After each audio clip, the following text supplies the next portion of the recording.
Wakiinua roho za magonjwa, wanakutana na Bwana na waambia, mimi ndiye Bwana ninayeitwa mponyaji. Wakitaka kuzuia usipige hatua, wanakutana na mzee wa siku. Anasema nitaongeza nafasi yake, nitaongeza hatua yake, kwa sababu yeye amekutangulia.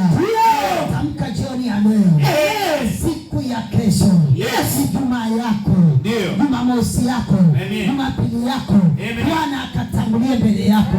Wakati anapotangulia mbele yako, hayupo wa kutangulia tena, hayupo wa kushuka mbele yako. Magonjwa yatawarudia, waliozuia biashara yako. Natamka siku ya leo, Bwana akutangulia. Bwana uwe pamoja na wewe. Chochote utakachogusa, Bwana atakuwa pamoja na wewe. Ni biashara atatangulia. Watoto wako wanaenda shule atatangulia. Mume wako anaenda kazini atatangulia. Wewe unaenda kazini atatangulia. Wewe unaenda kufanya huduma atatangulia. Bwana atatangulia. Huyo ni Bwana wa majeshi. Anapotangulia mbele yako, atembei peke yake. Anatembea na makerubi, anatembea na maserafi.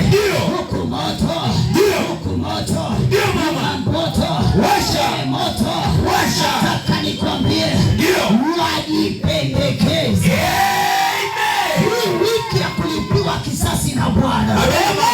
Tangaza wajipendekeze. Iwe bahati mbaya kwao. Chapa makofi kwa Bwana Yesu. Haleluya. Haleluya. Kama Bwana akitangulia mbele yako,